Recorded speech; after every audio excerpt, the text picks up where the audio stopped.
Good afternoon, guys. My name is Esetu. I'm from CPGS.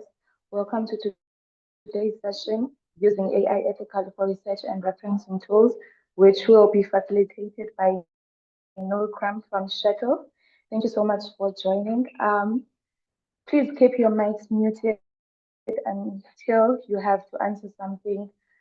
So thank you so much for joining. I will be in the chat section for now, and I will share an evaluation form with you guys. Please fill it out before the session ends, or you can do it after if you should copy the link.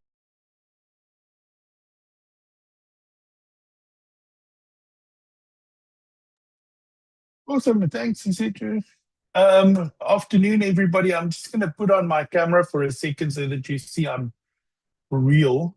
Um, yeah, my name is Neil. And today is a nice small group. So, we can just play it by ear and see how we go. The nice thing is a small intimate group means we can ask each other a lot of questions. I am going to ask you some questions, but hopefully it's more of a conversation that we can develop as the afternoon goes on. We will talk about what's ethical use, um, but we will also do have a look at some of the tools that's out there.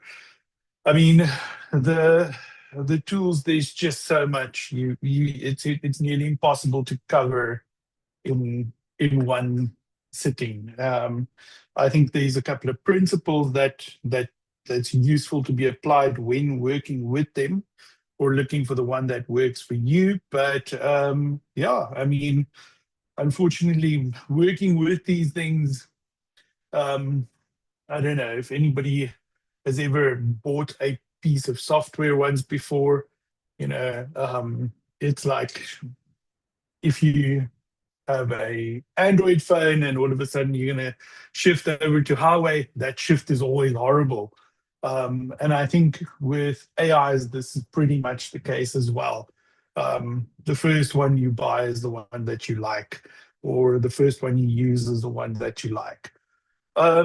Okay, guys, I would just want to, because I see there's still some people trickling in. Really, if you do have a question, pop up your hand or just like unmute, ask the question. There's no such thing as a bad question.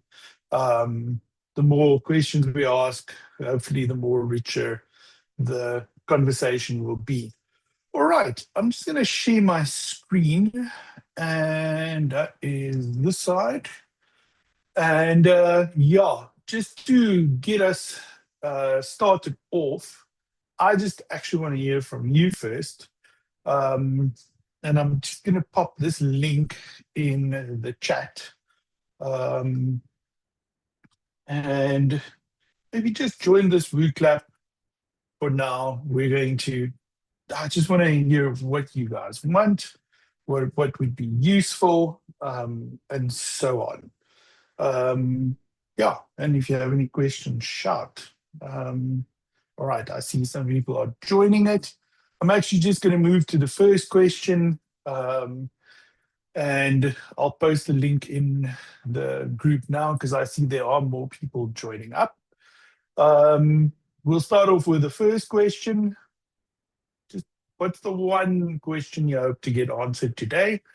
And I'm going to try and make sure that we answer that question. Another random question: do you prefer the camera on, or can I switch it off? You know, just a like or something like that, and then I will do that. I don't know. A lot of people don't either like or don't like cameras. I don't. Um, I don't know why. Um, Seeing no objections, so I'm just going to switch it off, right? And if anybody thinks I'm not real, they can just ask and I'll switch it back on. All right. And you can see the thumbnail of a younger me. We all lie.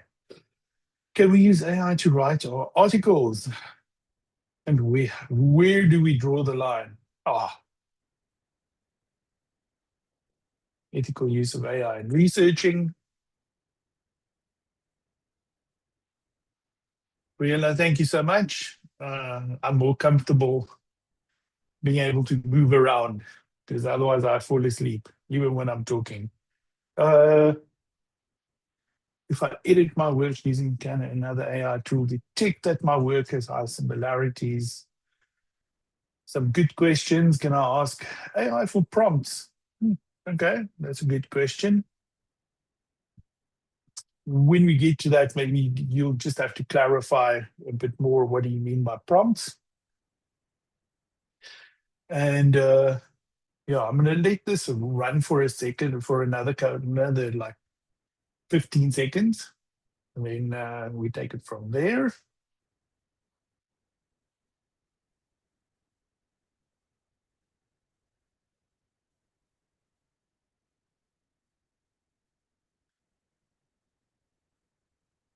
What you'll also see when you post, you're able to like individual responses. So if there's one that you find really useful, just like it. It always helps so that I can see what do we sometimes need to spend a bit more time on. Because I think these are all good questions, but they all have nuanced answers, right?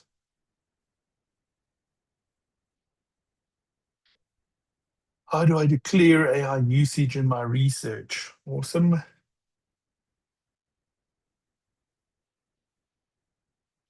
Using AI to paraphrase, what are the do's and don'ts?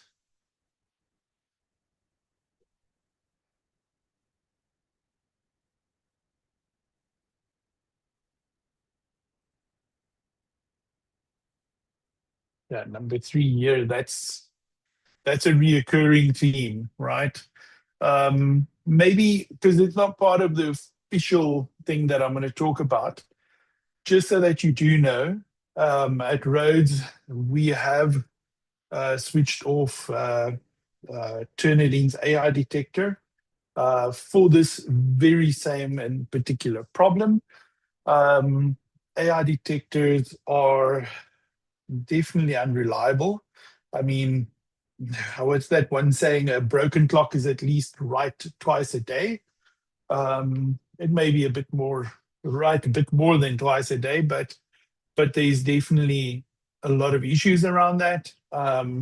Particular use might also influence that. For instance, if you're using something like Grammarly or anything else like Grammarly, that might also pop up as AI generated content, even if you wrote it by yourself and you just use that to check your language, right? So fixing grammar, a lot of these things can actually be detected. Or let me not say detected, because that I'm also like playing into their nonsense. They don't detect it, they classify it, right? That's the way that they talk about it, because that way it seems like they still are able to classify something, but they're not able to detect it. How do I know if I've moved from ethical to unethical use of AI? That's a very good question. And it's a lot more complex than just saying there's a very simple answer. What else is there? Can I ask AI for a particular outline? How do I make my workflow more efficient without overstepping boundaries or fall into the pitfalls of AI hallucinations? So I think that's also a very good question, and I think we're probably going to answer everything else in this question so far. This AI is giving me anxieties because it writes. Oh yes, this comment here, AI is giving me anxiety because it writes like I would. This is something that actually does happen. It's yeah. I mean, for me, I'm just going to be. I'm going to give you a totally different view. I'm like just jealous that I can't write like that. So yeah. All right. Awesome. We'll come back to this section, to this question.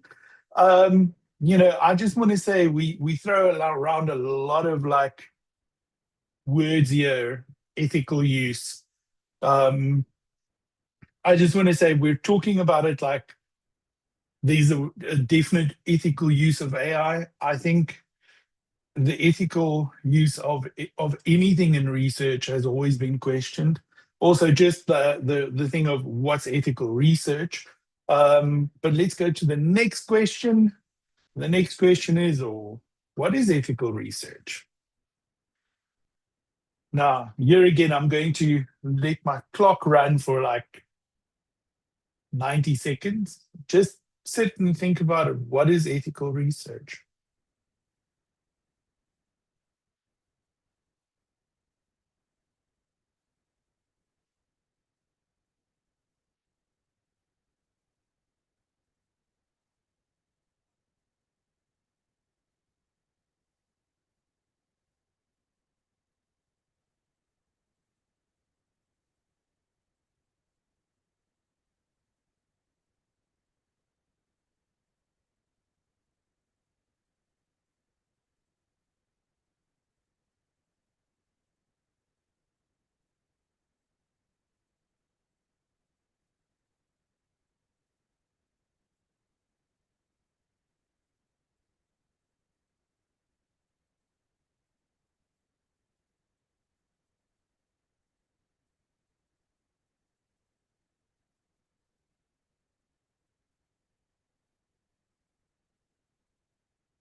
Sorry for everybody joining. We're just doing a quick WooClap. I'm just going to post the link to the WooClap again for anybody that's joined now.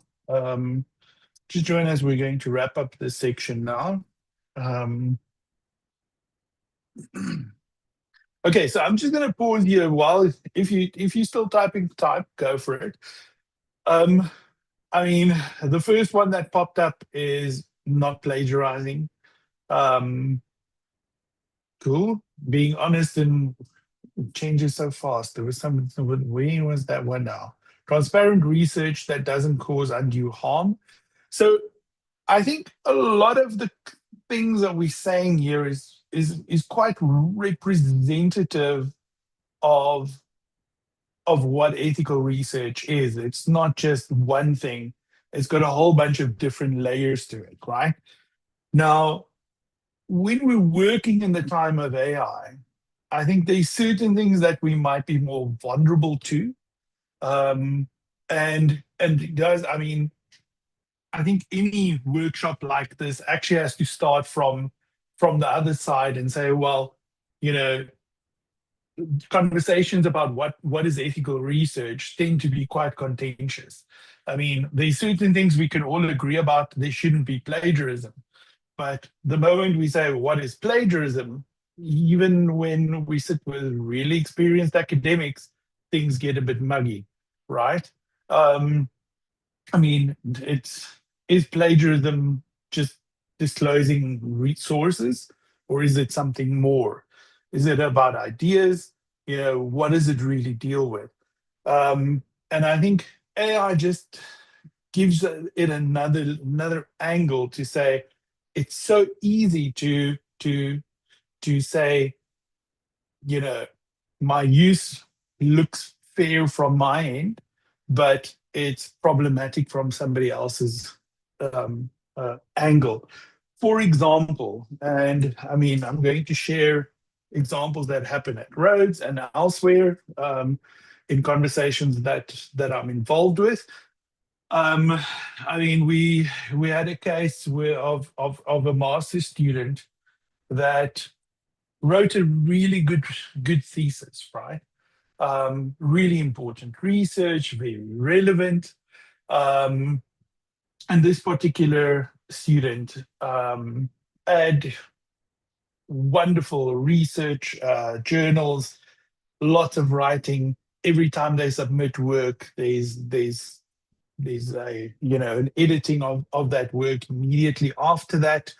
Um, Everything went really smooth until the student had to submit.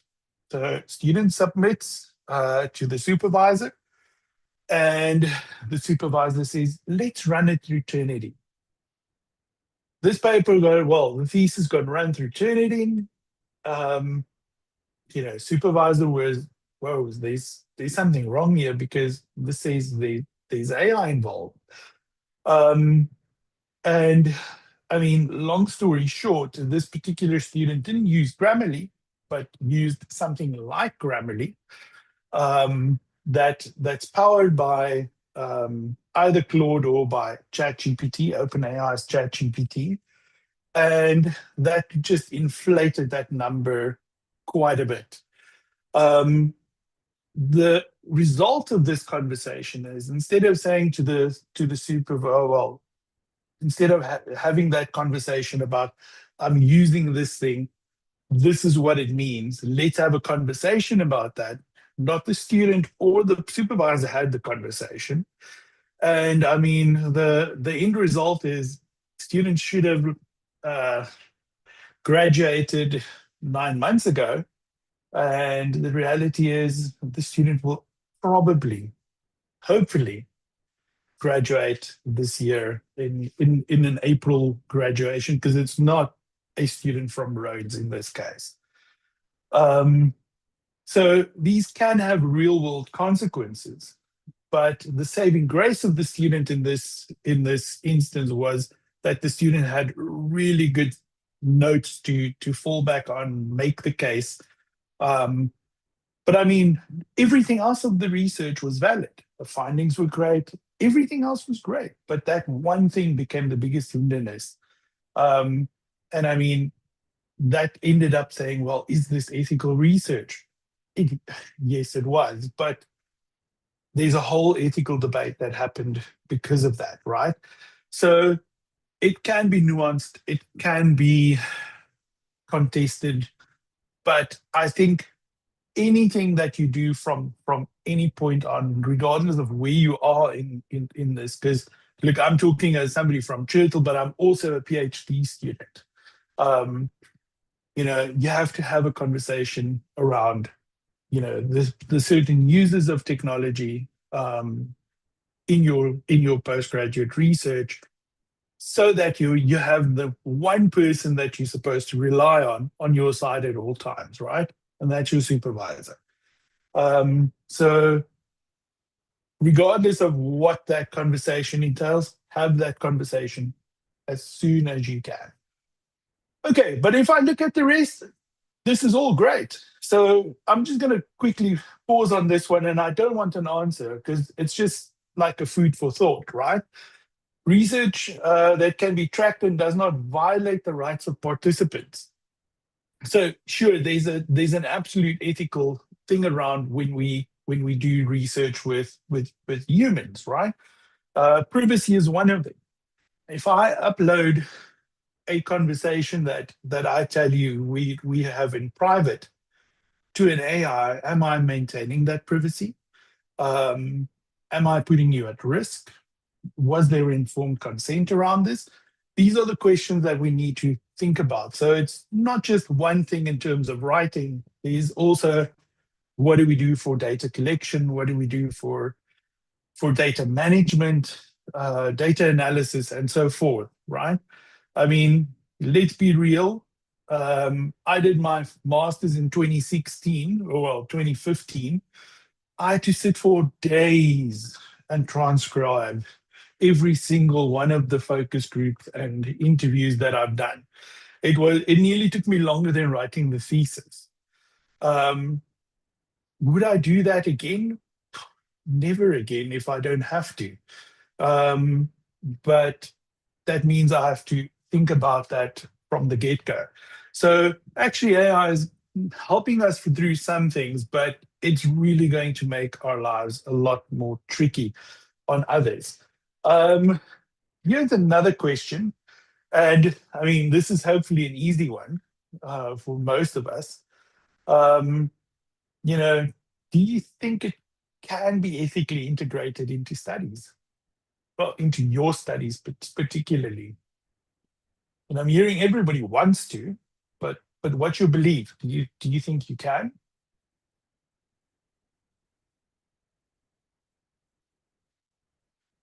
Proper guidelines and oversight.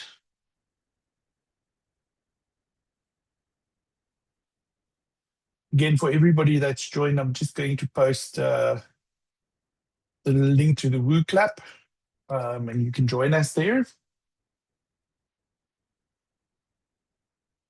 Okay. Yes, with proper guidelines and oversight. Uncertain, more evidence is needed. Interesting.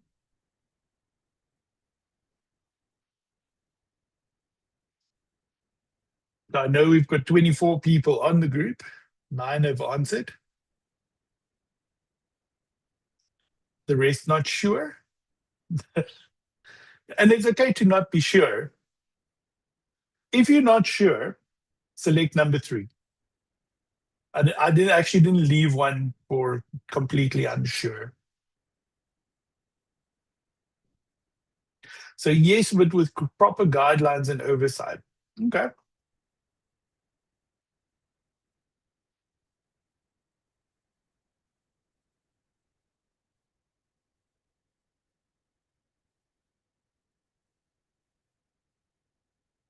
All right.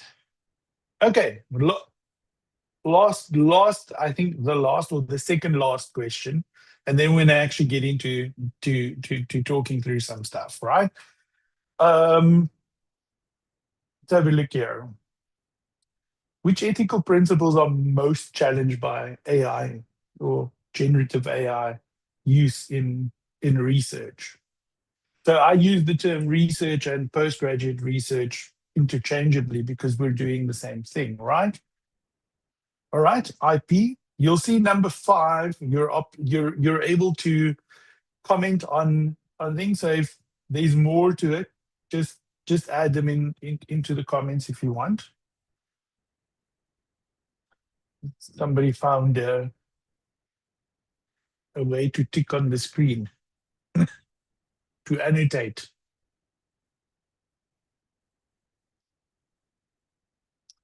All right, so privacy is definitely one concern. So, I'm also going to be honest here. This question, I actually used WooClap's AI to frame this question, right?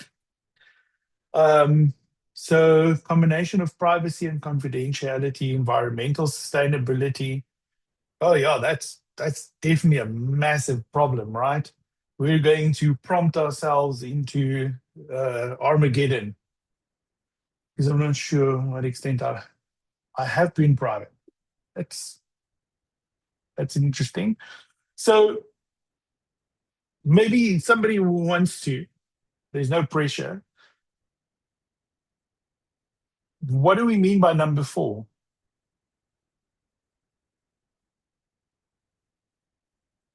Intellectual property rights.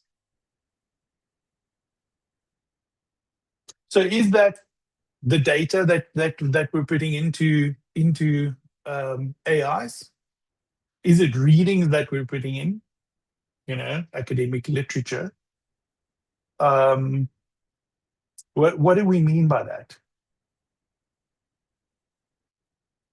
Because I can tell you now, for example, if you submit a master's or a PhD, that takes about 1 to 4 months, all right, from the day it is published on the Rhodes University library website.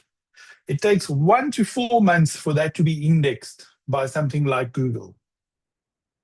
right? And for a trawler, a directed trawler, so if you haven't heard the word, trawler is a little robot that you write that would search the internet and search for particular things. So I can write a little trawler that could go onto the internet and say, I'm looking for academic um, dissertations from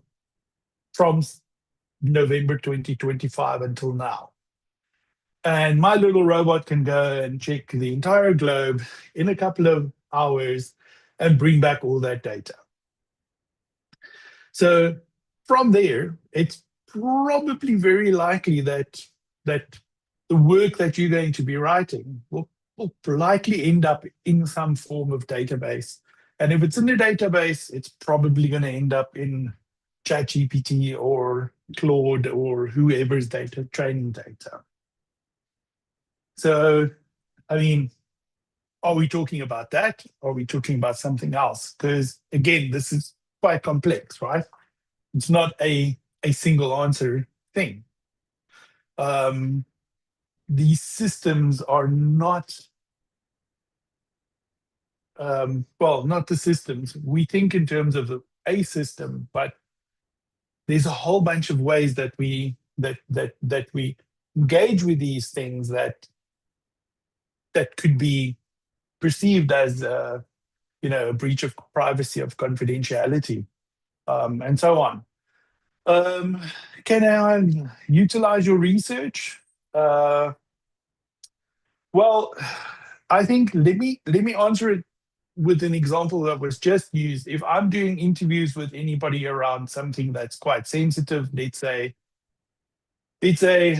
I used to do research around gender-based violence in faith group communities, and I get a particularly dramatic story or something that's shared with me in confidence.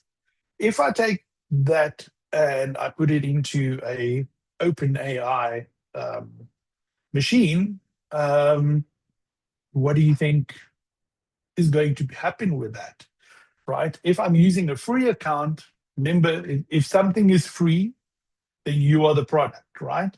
So when we think about social media, none of us pay for Twitter or, well, for X and for TikTok and whatever you use. Why? Because we are the product. Our attention is the product. AI is different. It's not necessarily about your attention. I mean, ChatGPT and all of these people say, please don't say please and thank you to AIs because you're just wasting energy. For them, it's not about energy, it's about absolute money. So saying thank you to ChatGPT probably cost, a couple of $1 billion over the past 2 or 3 years. Because every time you say a word, there's a whole bunch of computing power that has to analyze. So, yeah. So if they don't care about your attention, they do care about your engagement because they want the data. So we must just trust that they say, we will not look at your data. And I don't know if that's the case.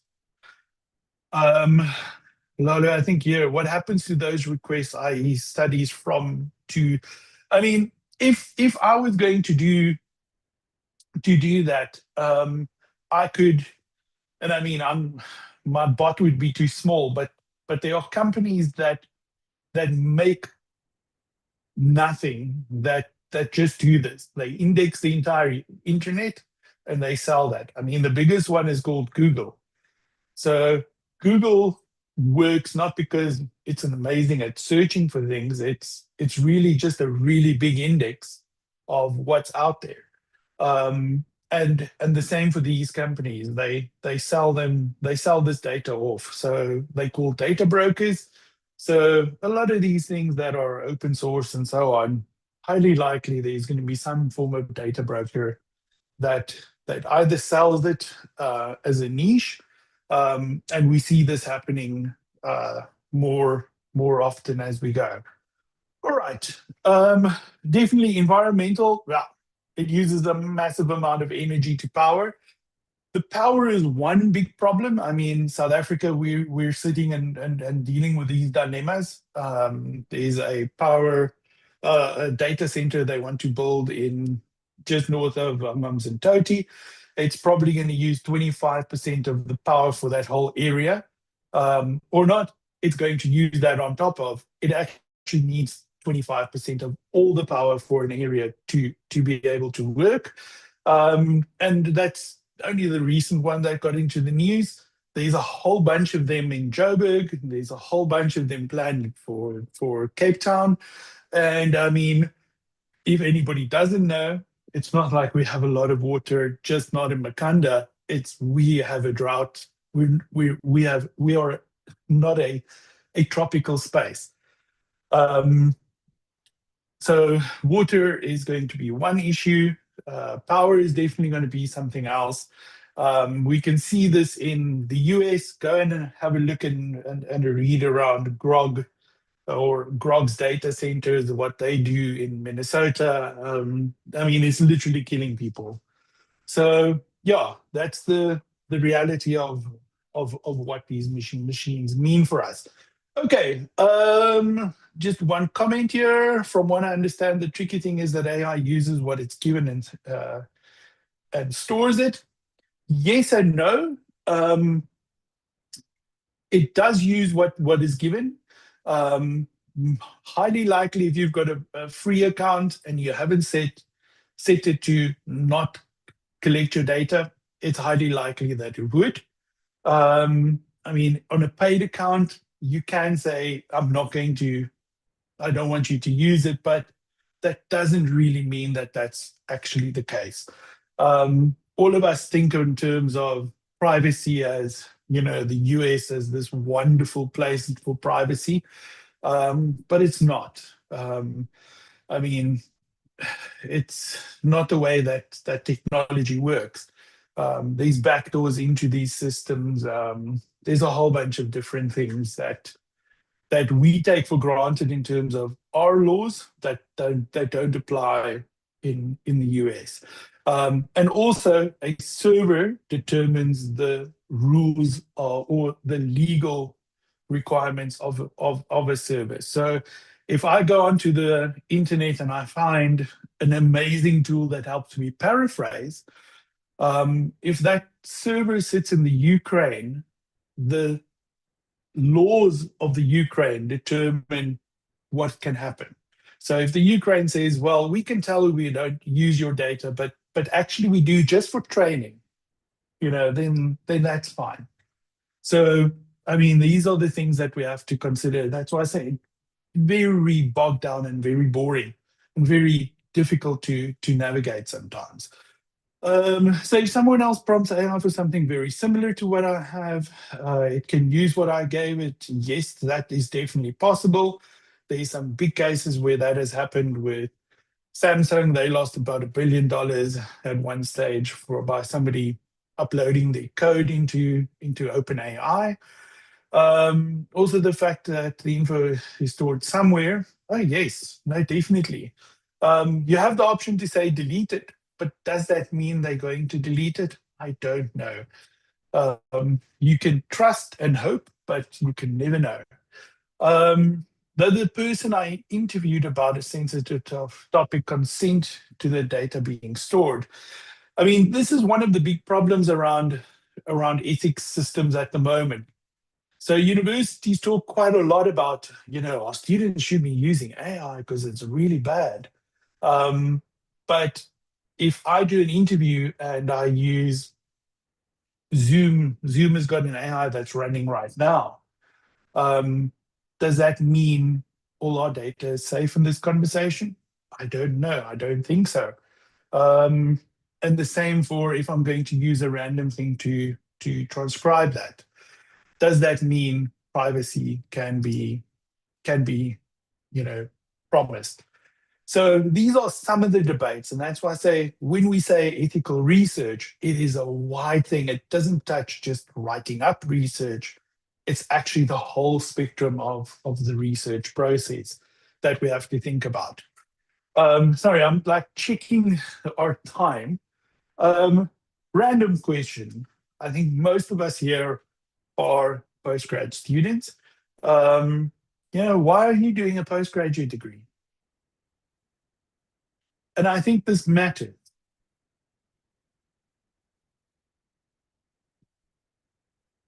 And it's tied to the next question. And you can start thinking about that. Why? Well, number one, why are you doing a postgraduate? And number two is what's the use of a postgraduate degree? And you guys are still there? Or have I lost you? Career advancement. Sorry, I'm just checking. Okay, awesome.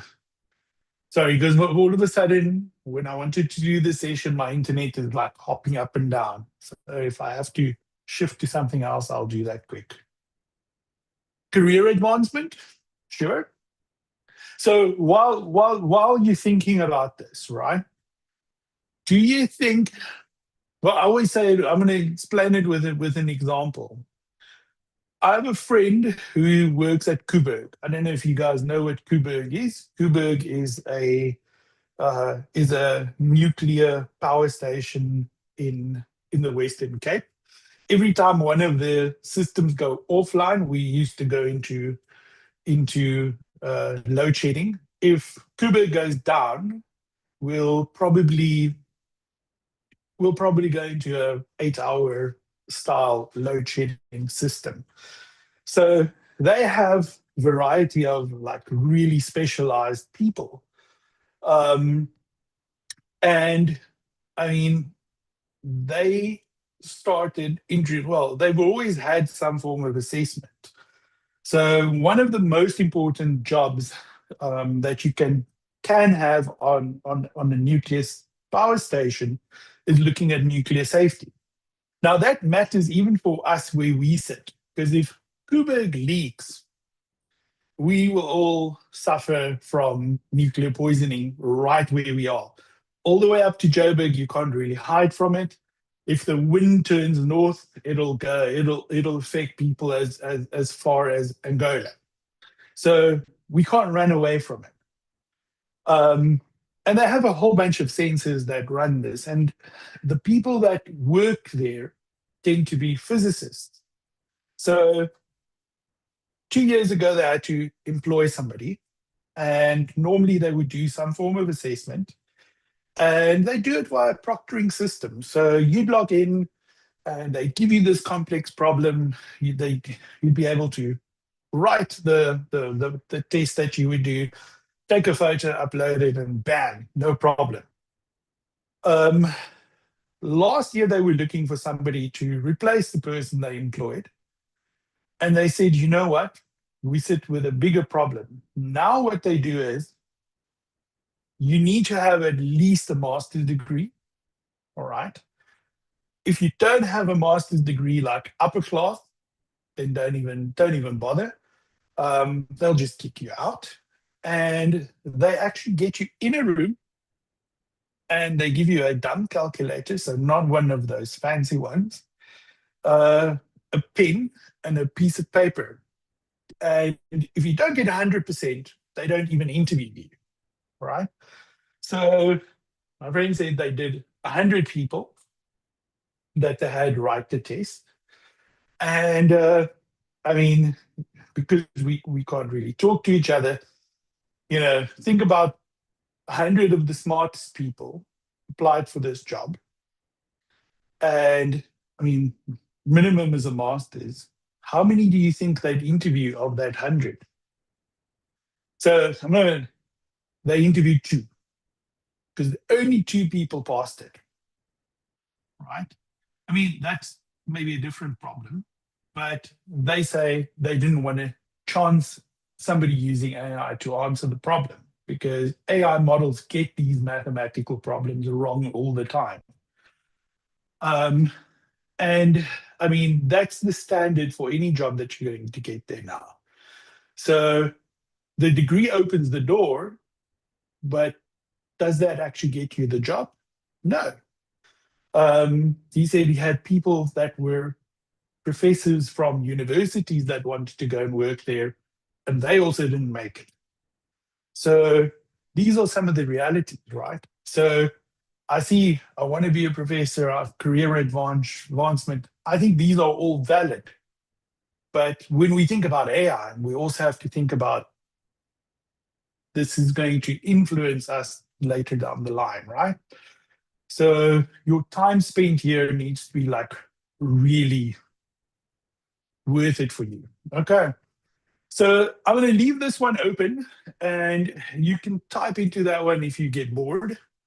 So I'm just going to open this one and we're going to talk through this like really quickly, and then we're going to talk about, and we're going to actually get into an AI or two, because I mean, I think knowing the ethics helps you navigate the tools out there. I can show you 10 tools today. Actually, this session was very tool reliant before. And if you go back on YouTube, you can actually see how every time I go onto it, there's something new about these tools. But I think the thinking around how to approach these tools matter more than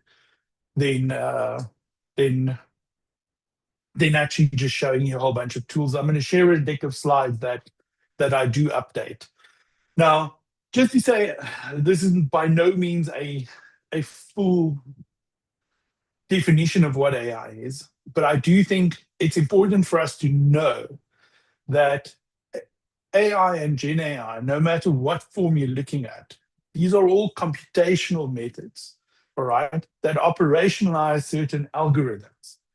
Now, that's significant because when I say close your eyes and think of a chair, you see the chair that you're sitting on, or some ideal chair that you like, or whatever, but you see a chair and you think in a world of concepts. AIs don't. AIs think in terms of mathematics. So if I say the word chair, it will have a certain string of numbers. And it learns from the context around it. So if I talk about I am a chair salesman and I want to sell you a chair, that means that string is looking completely different from us talking about chairs conceptually. Now, I think that matters because we look at AIs and think about them as extensions of us. And that's completely, I think, the wrong way to think about it. Because we think in concepts, machines think in numbers. So if you think about, or if you apply that same logic when you work with them, you're able to sometimes get more out of the system if you remember that these are numbers that you're talking about. So, I mean, I can show you one of my AIs that I've trained. I don't think about it as something or someone. It's literally a vector system that helps me think about vectors across that thing. And what I mean by that is, if I say I'm thinking about higher education has got a certain number, and everything else that I'm interested in will have another set of numbers. So when I have those conversations, I try and keep to that context as narrowly as I can. That would help shape how these systems engage with you. All right. So this is by no means a perfect answer, but it's just to say, think about how these things work.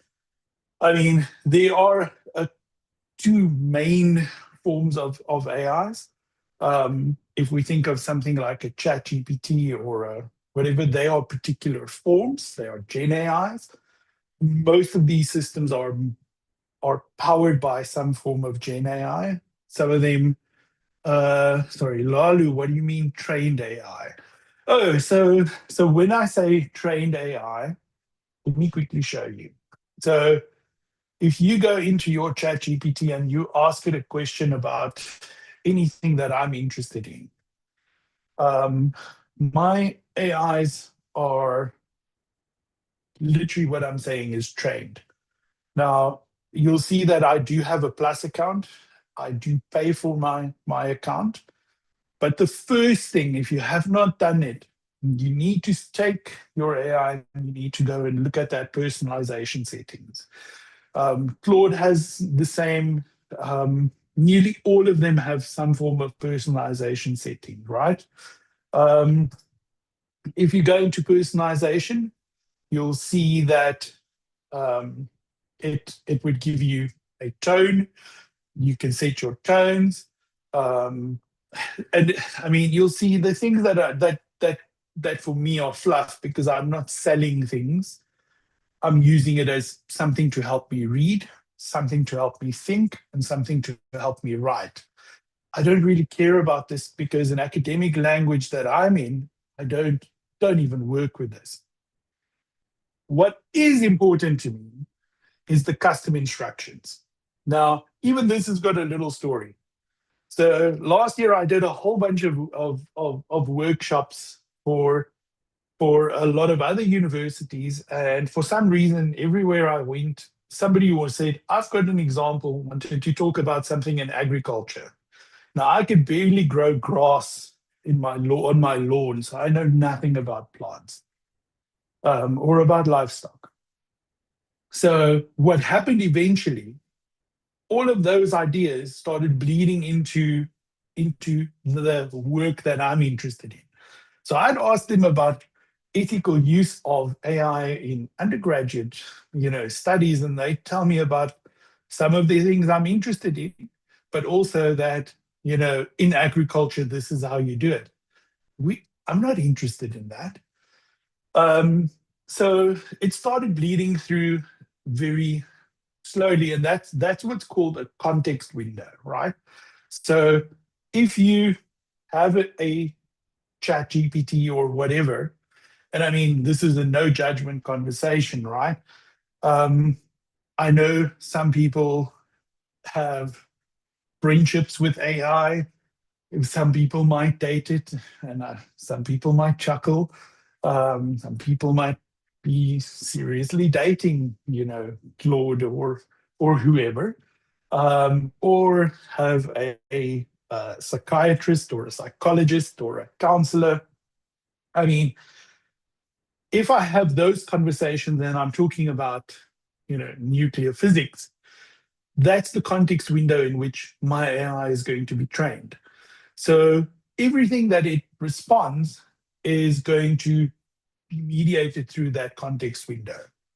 Tabani, is it better to have the paid one? Blatantly honest, yes, it is. You get a lot bigger everything.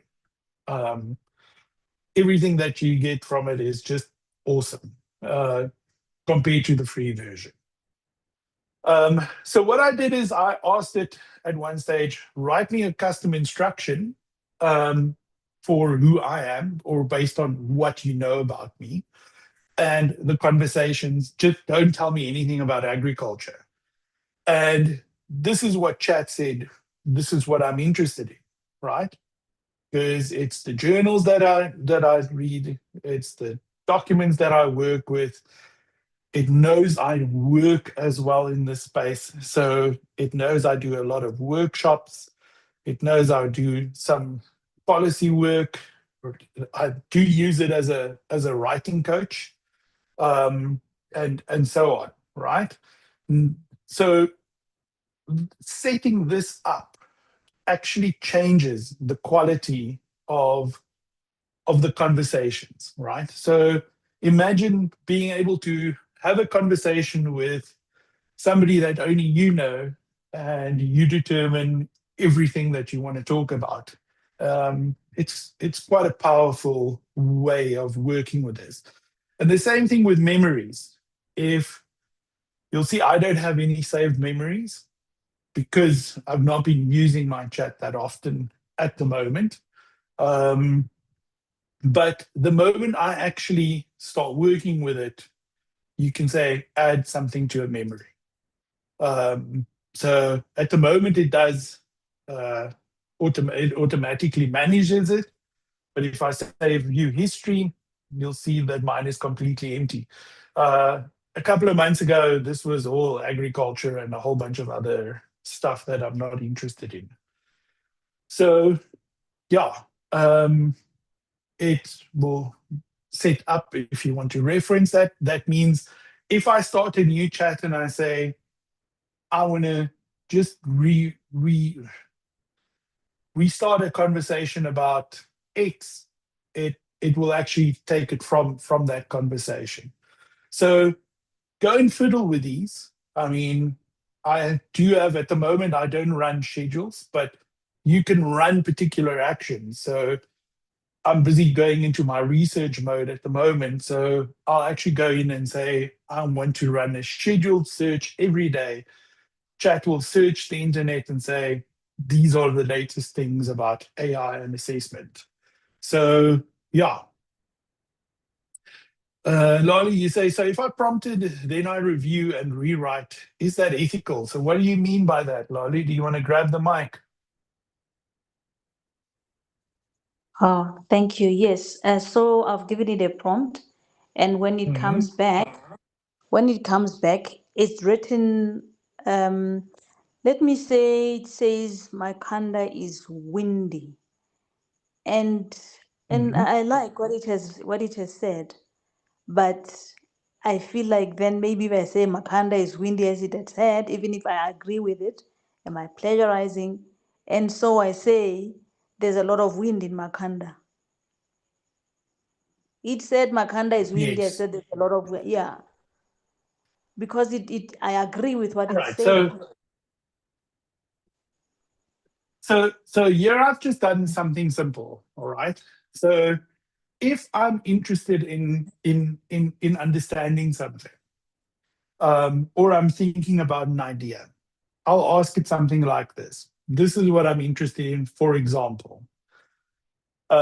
You'll see my chat automatically goes and it's going to automatically search the links that I'm interested in, right? Except is Sudoku. I mean, but you'll see some of the words it uses from that custom instructions that I've given, right?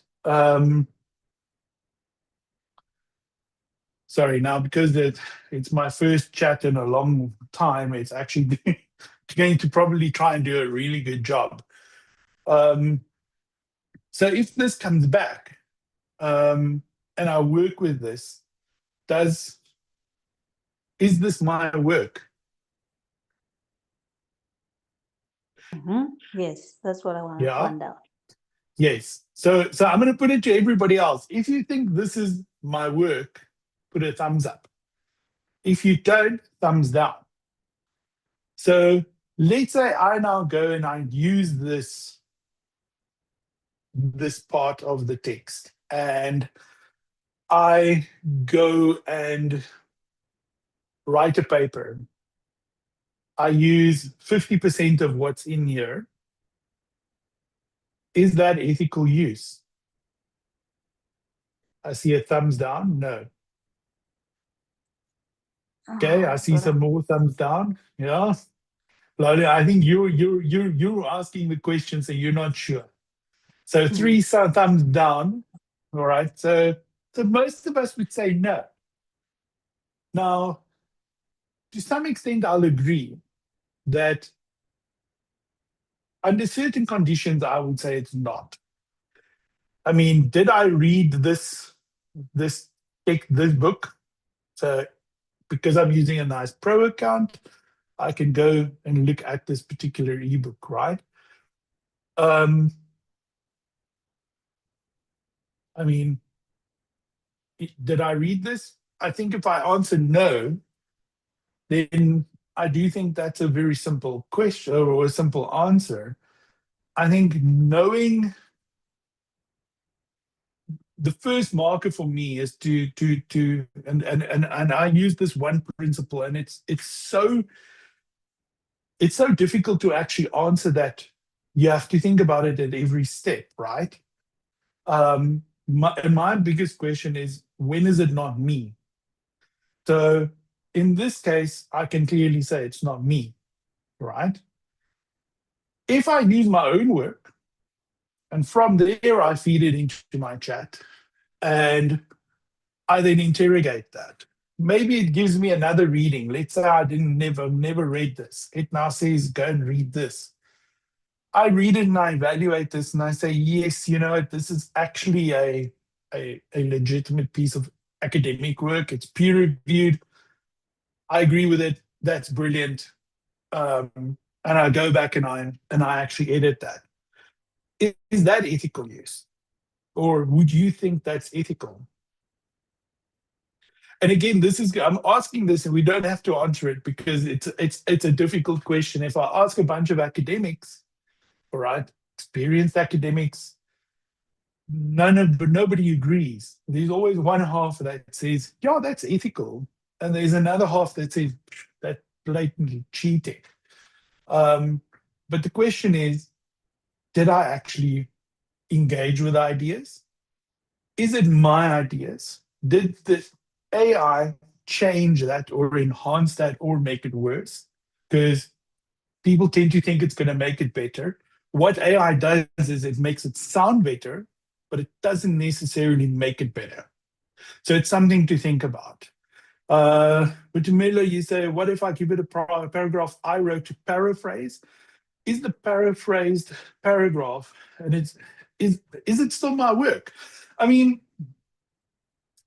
that's always a difficult question when we think about it from the get-go, right? Because on the one hand, it's your ideas. It might not be your language necessarily at every single moment in time. But if your supervisor completed their postgraduate degree in any time before 2022, okay, before ChatGPT really became a thing, asked them if they used an editor to edit their work. So, I mean, I wrote my master's. All the ideas are mine. The argument is mine. But one thing I did do is I found a editor that's really good, Karen Graaf, and I said, Karen, you're going to charge me money. Here's the money. Make me sound English. All right? Because I'm not English. English is not my first language. Is that cheating? Or, wait a minute, how does that translate? How does that? Because it's the same thing. I'm writing it in my own words, be it perfect or not. I can tell you now it wasn't. I mean, when I got it back from Karen, it was amazing. I mean, I actually thought, damn, I wish I could sound that smart on some parts. But is the work mine? I have the master's degree, right? And I can tell you now, anybody with a PhD before 2022 have the same thing. So I think it's very contextual, but and this ties into the story I told you about Kubrick, because if you can say I can keep an argument, I know the literature, I can, I'm participating at the level that I need to for my degree, then how is it not yours? So it's something that's very, it's very contextual, but the thing is it me and when is it not me? That's the biggest consideration for me. That's how I approach it.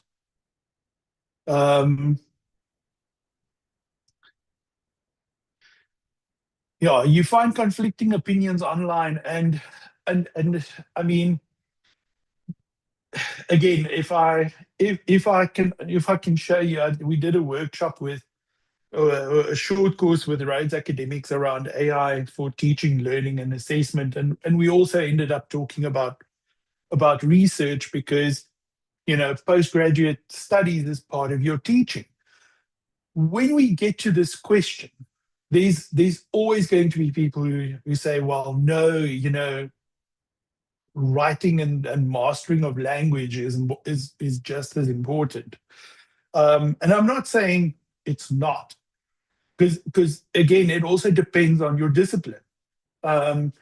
realistically, in sciences, in the hard sciences or the natural sciences, writing has a different utility versus English. So if you're writing in English for an English department, that's a different conversation. So it really does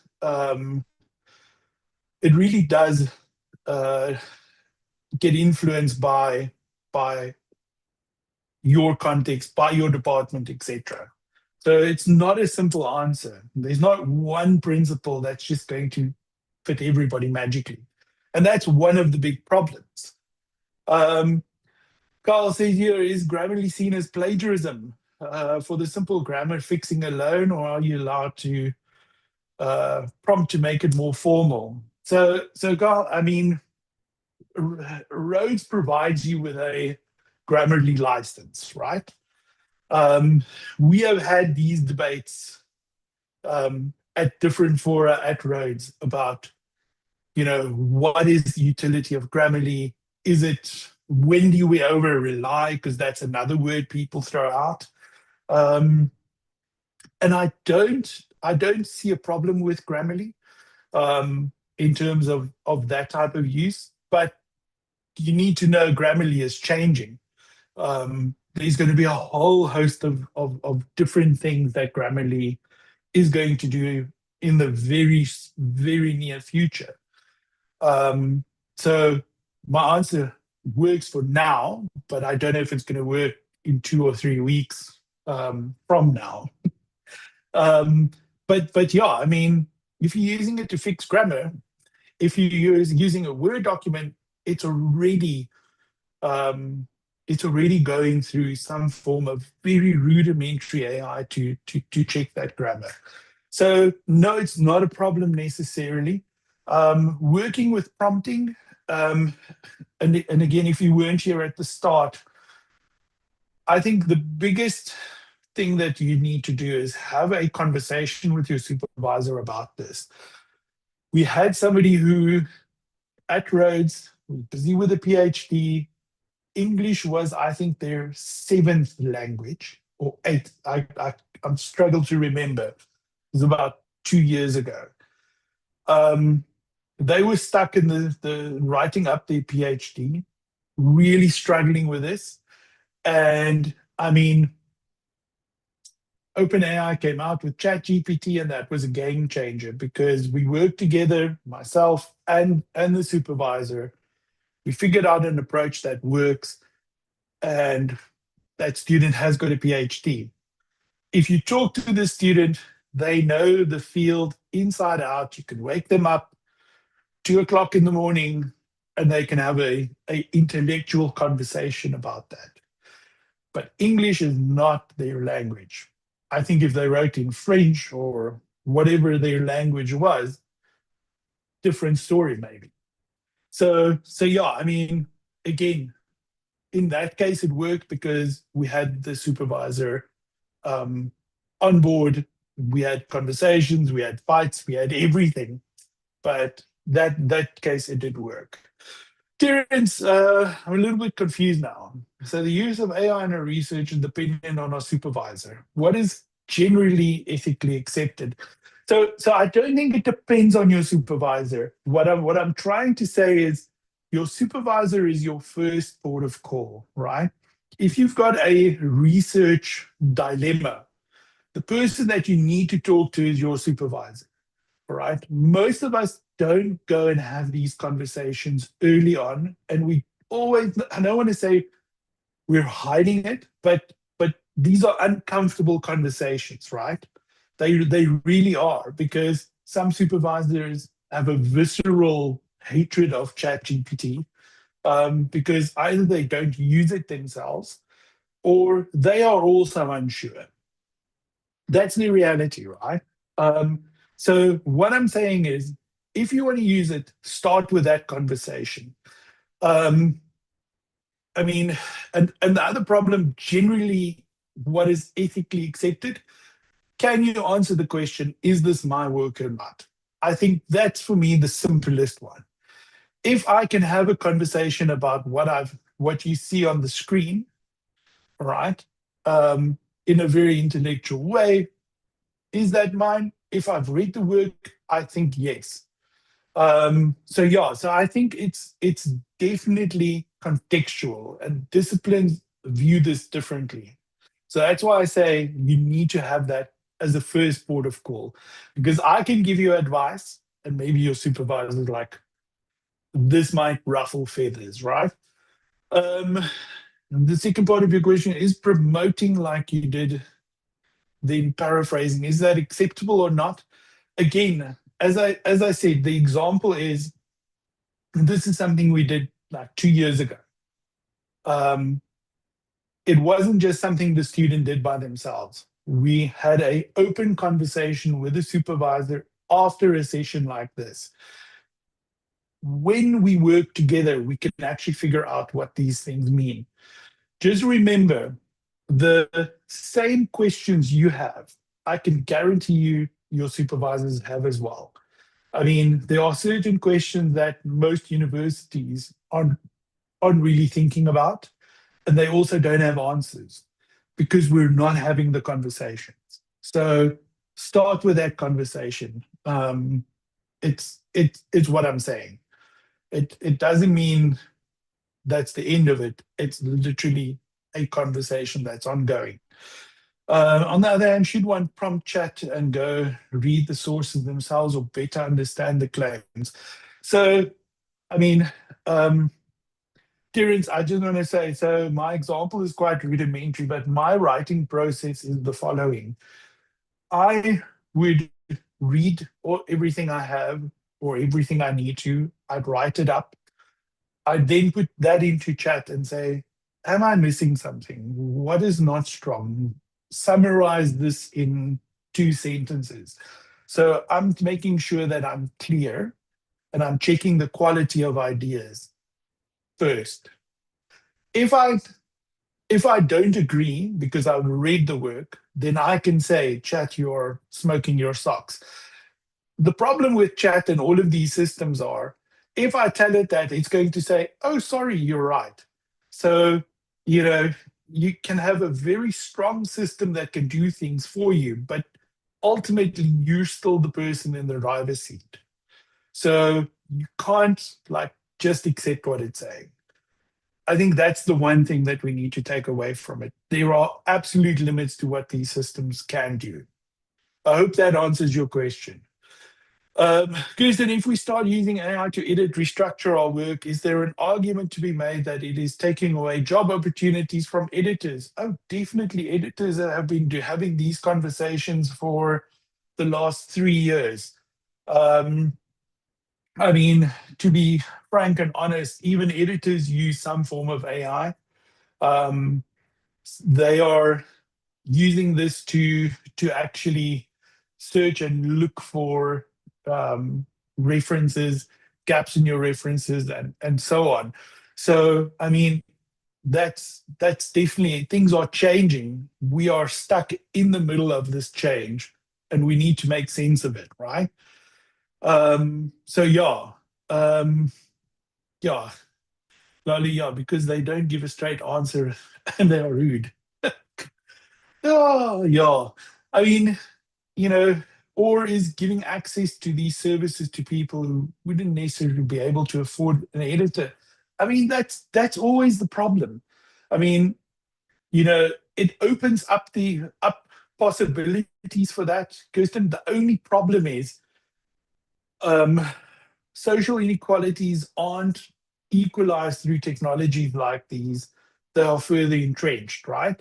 I mean, I have a plus account on this thing, but that's not the highest account, right? There's another layer of an account that costs you, I think, $200 a month. And that's just like chat on steroids. So yeah, I mean, somebody who could use that would have a whole bunch of different conversations. Lolly made the comment, I find editors as better nuanced. Yes, some of them do offer really good feedback. I mean, the one that I used was actually, she's an editor, but she's also has a PhD in my field. So she could actually give me like really good feedback. Zinda, I'm sorry, I missed it. Completed my PhD in 2018. My editor didn't make significant changes. That's amazing. Well done. The original look was intact. They just made high level polishing. That's great. Oh yeah, I definitely agree. I mean, an AI, if you tell it go and polish something, it will find something to polish. It aims to please, right? That's what it does. So yeah, I mean, there's definitely differences in that. So yeah, you'd definitely be better off sometimes with a human editor than anybody else. All right. Guys, any other questions? Post them. Let's have the conversation, right? Okay. So we have all of these different machines that can do a whole bunch of different things. Chat is like an open system, right? Where the whole internet is your database. You do get closed systems. They trained on particular things. Scopus AI was trialed at Rhodes for a bit last year, and it's fantastic. The only problem is the cost of it is, I mean, if I tell you the amount, you'd probably like cry, because we could give so many bursaries from that amount of money that, I mean, there's a million things that we can do that's probably better. So yeah, I mean, there are these closed systems. Chat is not a closed system. You can give it as much context as you want, but it'll never be closed. So yeah, just know that. I think the second part with Gen AIs is that it mimics reasoning, right?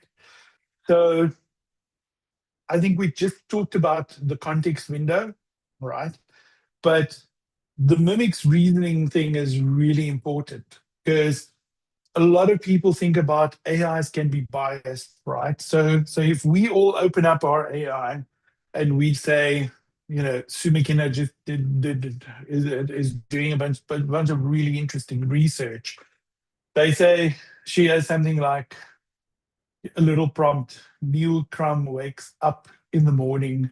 What is the first thing he does? Versus what Lalu does, what whoever does. But every time we add this different nuances, right, there's some system that evaluates what that number means.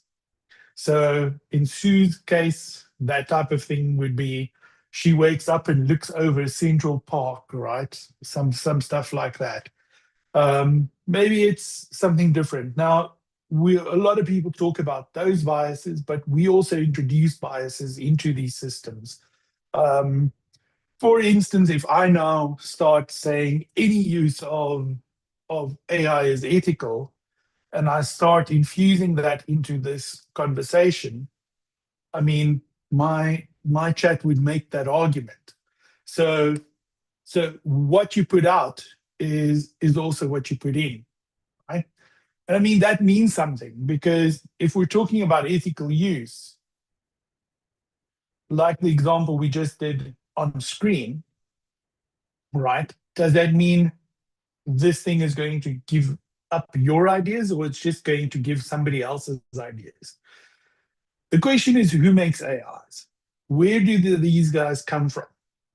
Or actually, it doesn't matter where they come from in terms of the individuals who build the machines, but I mean, most of these companies, right, probably have less than a couple of kilometers between them, right? Most of them are based in San Francisco. And we know the oligarchs are in charge, right? So whatever the US says, that's what you'll get out of here. Africa is always developing, and for us to solve all our problems, we just need to make a lot more money, right? It doesn't take into account anything else. So these are the things that we need to navigate when we work with these systems, right? And I mean, we're talking about one particular use of them, but I mean, there's a whole bunch of things that we need to think about. So, you know, what's the sources of these knowledges? So let's be realistic. You know, what's the one thing that the internet runneth over from?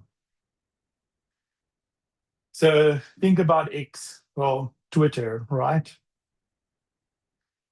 There's not a lot of like really good news stories on there. It's just a whole bunch of crazy Americans saying crazy American things. And that's what we get from something like a Grok. That's trained pretty much on anything you tweet out. So yeah, maybe not Black Twitter, that they just train out, right? Like, no, because there's no DEI, there's none of that stuff. The social justice doesn't really work on Grok. Go and have a try, right?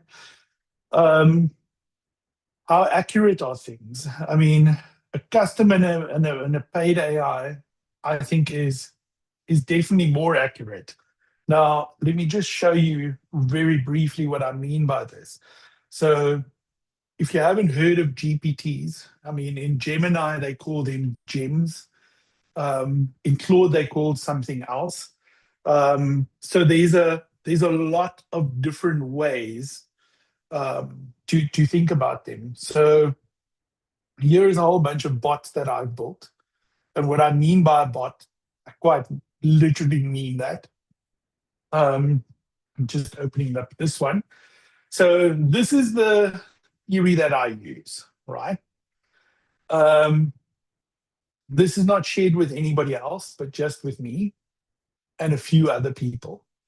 But essentially what this thing does, it just does one thing. It explains what concepts and ideas Margaret Archer writes about. So when I started reading this theory, I said, well, why do I want to suffer? First, I just took the one book that I was busy with and I uploaded it and said, explain everything to me. And I went to my supervisor and I'm like very cocky and I'm like, you know, this is so easy. And I mean, I had a very long and tedious supervision meeting that I walked out of quite despondent because it really sounded really smart, right? But the nuances were completely wrong. Then I redid the approach and I actually read the book and used this as my companion to reading, right? And that changed the whole experience of working with this, because now I could actually challenge what the bot says. But I mean, here's the books. So everything that I read, I upload here and I can have a conversation with it. So that's something you can do with a custom or a paid for version, but you can't do the same thing with a free version. Unfortunately, you can't. You can to some extent, but it'll never be as good as this. That's just not possible. Sorry, I'm just looking at the chats quick. Terence, I'm going to come back to your question in a second, right? I'll come back to them now, but I just want to finish this one idea quick. So I can actually, with a paid version, say I can definitely get more accurate answers because I've limited chat to only look at the books. So if I ask it a question, it answers based on the book and it doesn't do a web search. So here you can limit capabilities, switch off web search. If I put that on, it's going to search the web. I don't want to use the web. I don't want to use anything else. So I can actually direct it. I can also even choose the model, right? So that's the best model, 5.4 thinking. So it updates and I can get really accurate conversations going. So all of these things matter, right? Because my reading using this is going to be completely different from somebody not having access to this or limited access to it. Because I can share this with somebody with a free account, and I think they can ask about, depending on how complex the question is, between 5 and 10 questions. After that, they have to wait 3 hours or 12 hours or 24. So does that really equalize? No. Then there's the question about ethics, where the one that we all highlighted in the Woo Clap. This is somebody's books, that's uploaded here. What does that mean? So it's something to just think about. In terms of hallucinations, because somebody did ask about hallucinations, they definitely lower if I use it in that way. There's definitely more traceability. I can say, show me the page number where you got that idea, and it would actually say, go to this and that page. And the same thing, if you haven't used Google, I would say Google Notebook LM, that's a really good free tool that can give you a lot of what you can see here. So, I mean, using a custom or paid for actually reduces some of the risk of your use, but it doesn't really take it all away. And that matters for what is ethical use. Because am I relying on something that could give me, can send me down the wrong pathway or not? Now, just to say, let me just see the quote, the chat. For those that can't use a paid chat, using tools like Perplexity and Consensus work as well. Look, or are those considered trained AIs?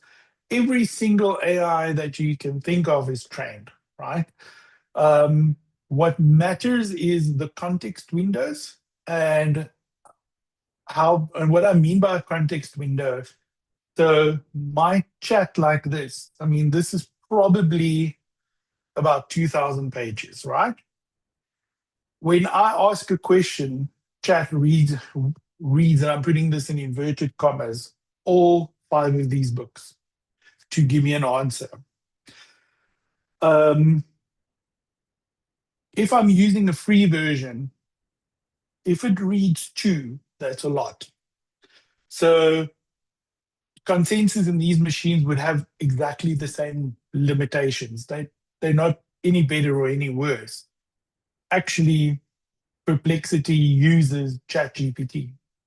The only nice thing is you can actually use more, or you can use Claude or whatever. So you have that ability. But let me just show you, if you don't know this tool, I mean, go and have a look. I'll share the link in the chat. I mean, this is probably, for me, the most useful tool out there.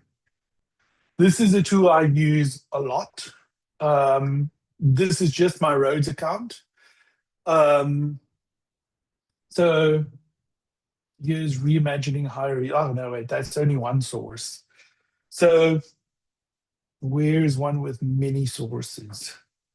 Here's one. That's 27 of. So here is something with a whole bunch of readings, right? I can select them, unselect them, I can do whatever. So Notebook LM allows you to upload, I think, up to 50 or 100 pages, books or papers. And from here, I mean, you can do a little audio overview. So it'll create a little podcast.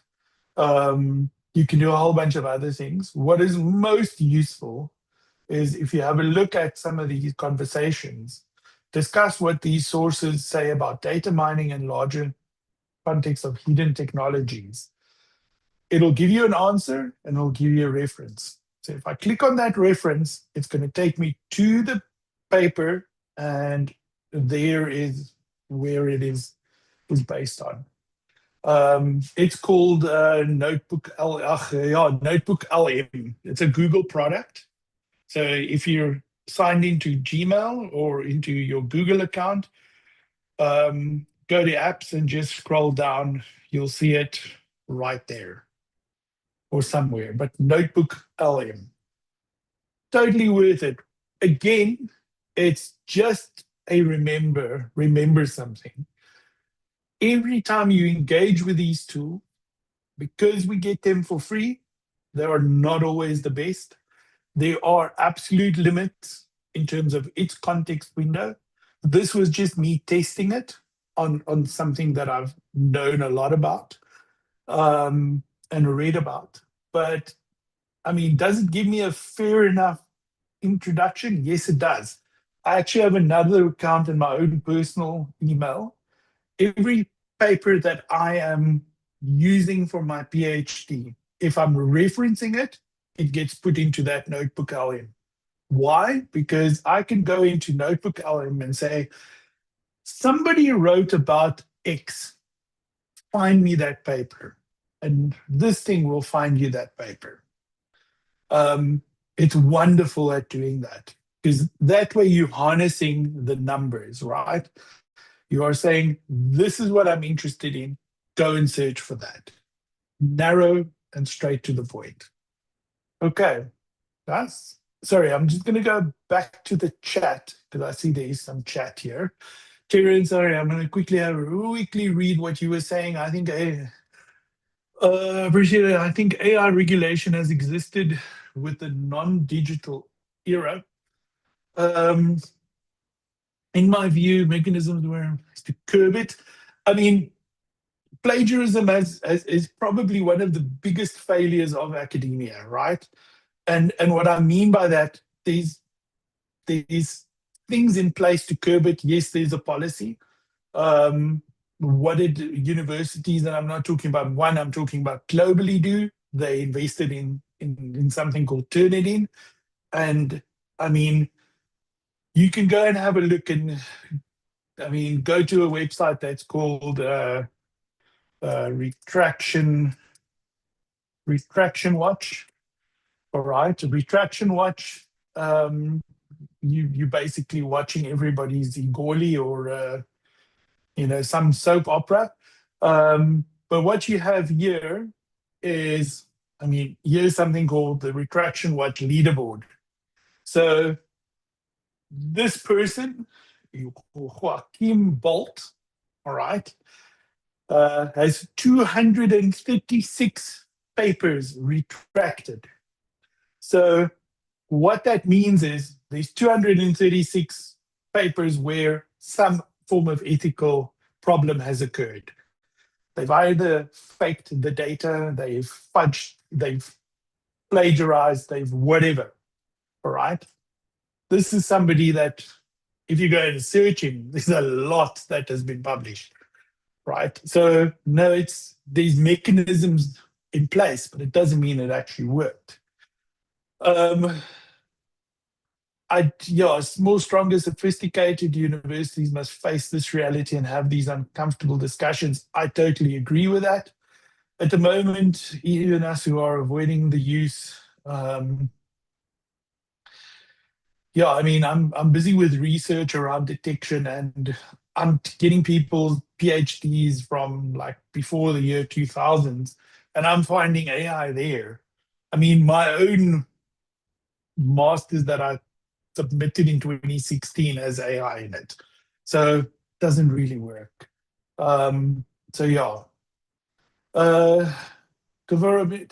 Which paid accounts are you using? I am using ChatGPT at the moment. I am actually, I have cancelled this account because, again, part of the ethical conversation we have, I don't know if you guys know about Claude and the Department of Defense in the US.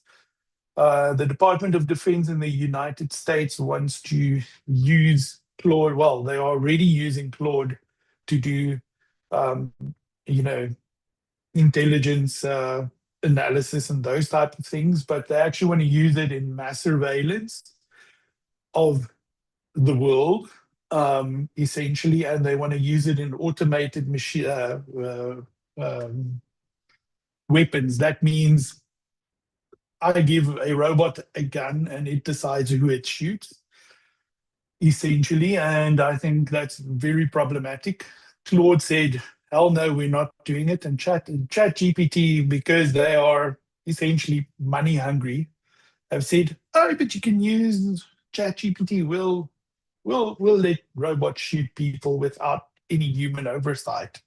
So, I mean, when humans oversee, that's when 147 schoolgirls die in Iran. And that's not the only war atrocity. So imagine if we have a computer that makes these decisions. So I've actually canceled this account and I'm busy moving to Claude. So yeah, could you please navigate to your personalized page on ChatGPT? Sure, I can. I don't mind sharing it. More people have seen this than anything else. Mitsedi, do you have a question about this page? You can grab the mic and just ask it, hey?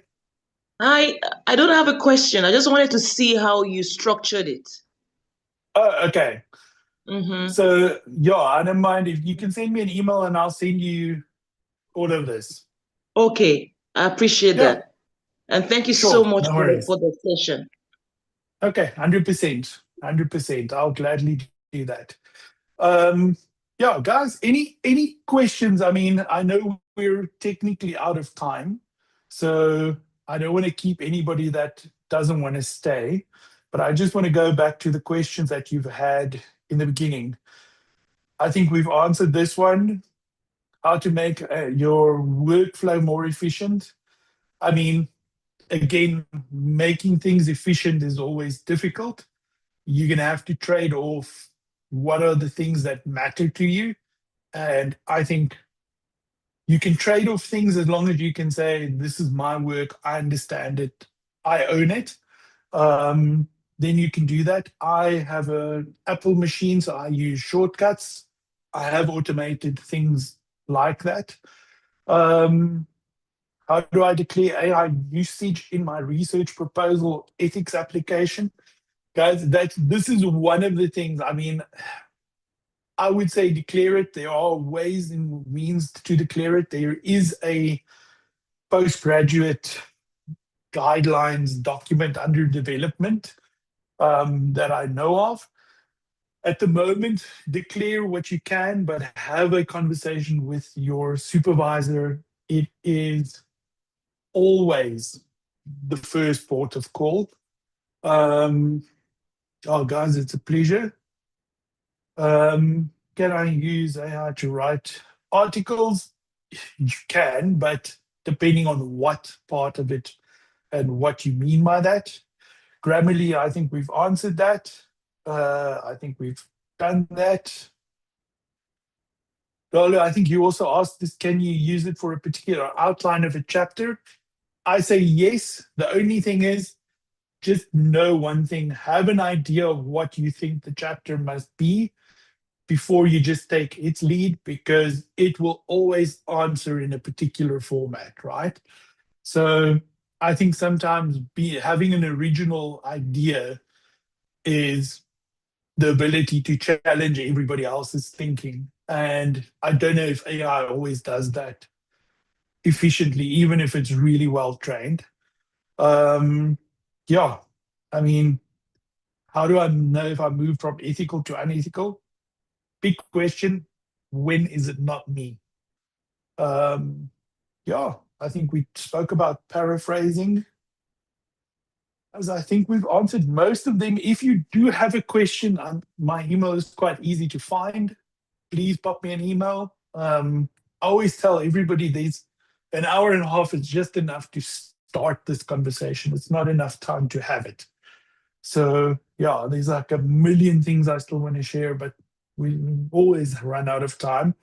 I'll ask Isetu to email everybody a link to the slides with the tools that I was talking about.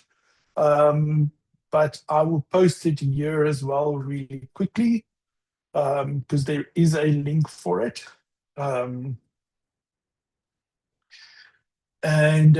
Yeah, thank you very much. And yeah, sorry we couldn't even get through everything that is definitely possible to be talked about in a session like this.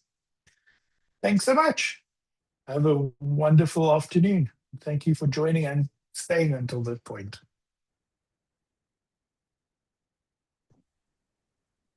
Thank you very much, Niall. We appreciate Thanks so you. much. It's 100%. It's a big pleasure. Cool. Have a good one, guys.